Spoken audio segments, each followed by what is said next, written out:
जनता ने विपक्ष को यह संदेश दिया कि वो दौर बीत चुका जब विरासत से तय होते थे कि सिंहासन किसका है।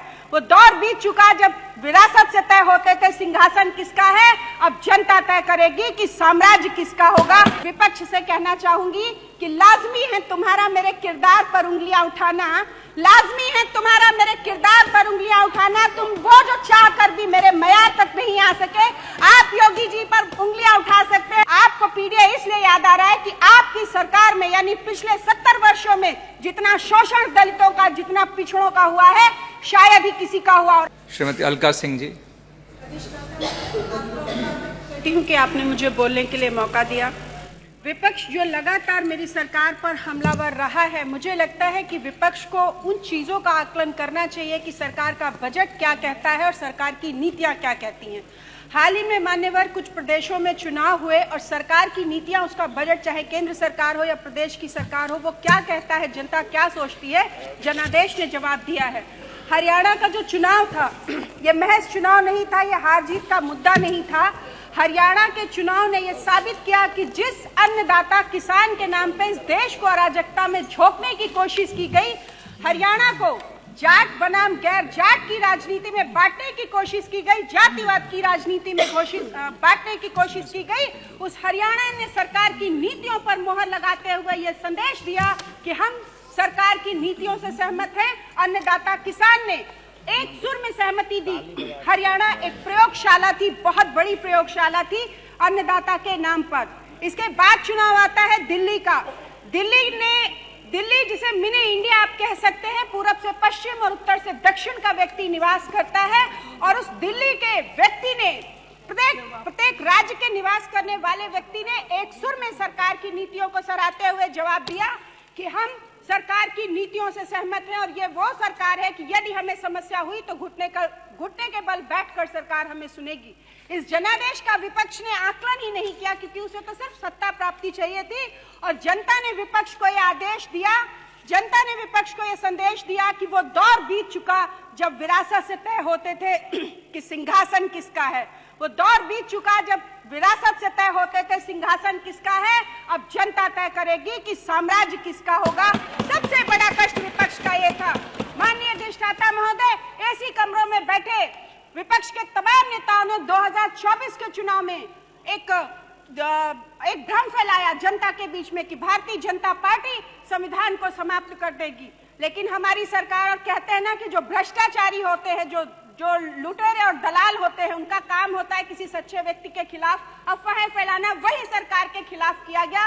लेकिन सरकार, चाहे माननीय प्रधानमंत्री रहे हो या मुख्यमंत्री रहे हो, सर झुकाकर जनहितकारी नीतियों की बात करते रहे, क्योंकि वक्त नहीं था उस प्रोपेगेंडे का जवाब दे पाने का। संभवतः लोकसभा चुनाव में इन्होंने खूब चलाई अफवाह, लेकिन जनता जनार्दन ने उत्तर प्रदेश विधानसभा के चुनाव में सूद समेत इनको जवाब दिया है और ये बताया है। और जनता ने जो जवाब दिया, बता दिया कि तुम्हारी अफवाहें सिर्फ अफवाहें हैं। इन छद्म युद्धों से सरकार को आप गिरा नहीं सकते हैं। और विपक्ष से कहना चाहूंगी कि लाजमी है तुम्हारा मेरे किरदार पर उंगलियां उठाना, लाजमी है तुम्हारा मेरे किरदार पर उंगलियां उठाना। तुम वो जो चाह कर भी मेरे मयार तक नहीं आ सके, आप योगी जी पर उंगलियां उठा सकते हैं, लेकिन 20 वर्ष अपने शासन को देखिए।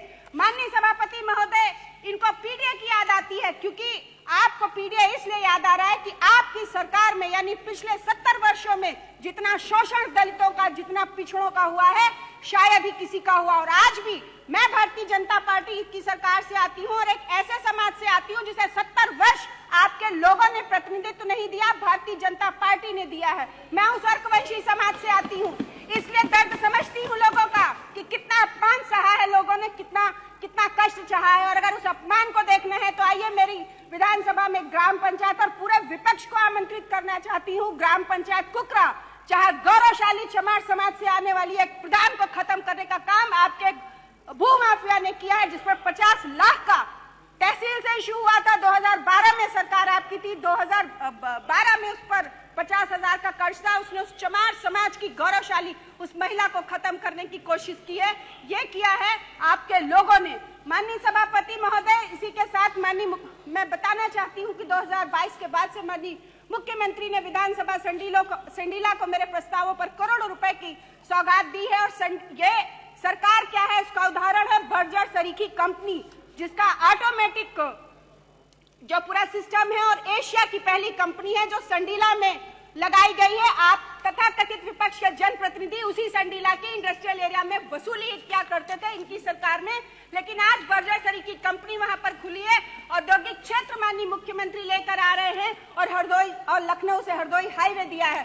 करबद्ध निवेदन माननीय मुख्यमंत्री से करना चाहूंगी, कुछ क्षेत्र की सड़कें हैं जो विपक्ष ने अपने कार्यकाल में इसलिए नहीं बनवाई कि जनता कनेक्ट हो जाएगी तो इनसे सवाल जवाब करने लगेगी। कल्याण खेड़ा महिटा से लखनऊ बॉर्डर तक, रैकवार खेड़ा से कटियार तक, रैकवार खेड़ा से कटियार तक, प्रहलाद खेड़ा से गोड़वा खेम तक, हाजीपुर से देवरी भटपुर तक, बनी से बंजरा तक, जुगराजपुर से रामपुर तक, टिटई से भोगीपुर, हल्दर मजरा छावन से लगाकर रामपुर कौड़िया तक, बमनवा से कुंभर खेड़ा होते हुए बाराही तक। और माननीय महोदय एक विशेष सड़क है टीकन खेड़ा मजरा छावन से लगाकर सिद्धनाथ बाबा जाजूपुर तक। ये सड़क इसलिए बहुत ज्यादा जरूरी है क्योंकि पिछड़े समाज से आने वाले कश्यप समाज के लोगों का आस्था का केंद्र है सिद्धनाथ बाबा जाजूपुर, जो विपक्ष ने अपनी सरकार के समय कराया ही नहीं, भारतीय जनता पार्टी की सरकार वहां पर कार्य करा रही है। माननीय अधिष्ठाता महोदय पिछड़ों की बात करते हैं, इसी तरह से संडीला नगर में विपक्ष के ही एक चेयरमैन है जिन्होंने हिंदुओं की इतनी दुर्गति कर रखी है, विशेष रूप से दलित समाज के लोगों की, पिछड़े समाज के लोगों की हालत तो तब हो गई कि मुस्लिम समाज के लोगों का कब्रिस्तान भी, उसकी जो जमीन है करोड़ों रुपए की, उसे भी दबाने की कोशिश की गई और भारतीय जनता पार्टी की सरकार उसकी नीतियां अर्थात उसकी विधायक खड़ी हुई है, तब उन मुस्लिमों के कब्रिस्तान की जमीन बचाई गई है। आपसे करबद्ध निवेदन करना चाहती हूं कि संडीला नगर में एक अंडर बाईपास की अत्यंत आवश्यकता है ताकि संडीला नगर और मंडल मलेरा से आने वाले लोगों का जीवन आसान हो सके। इसीलिए संडीला और इसके साथ ही संडीला नगर पालिका का परिसीमन भी अत्यंत आवश्यक है ताकि हिंदुओं की दशा में सुधार हो सके। और पीडीए की बात करने वाले लोग, अभी कोटेदारों का मैं बड़ा मुद्दा सुन रही थी, इनको बताना चाहती हूँ कि ये वो लोग हैं, विपक्ष वो है जिसने 5,000 रुपए फिक्स था कोटेदारों से, वो लिया जाता था, उसके बाद कैंसिलेशन कराए जाते थे, अटैचमेंट होते थे और फिर कराया जाता था और 5 लाख रुपए का ये बिजनेस चलता था। और इसमें इन्हीं पिछड़ों, इन्हीं दलितों के मुंह का निवाला अधिष्ठाता महोदय मारा जाता था, जो कि अब एक मिनट बस, अब भारतीय जनता पार्टी की सरकार आने के बाद खत्म हुआ है। इसलिए कष्ट हो रहे, आपने मुझे अपनी बात रखने का मौका दिया, इसके लिए बहुत बहुत धन्यवाद, सादर प्रणाम।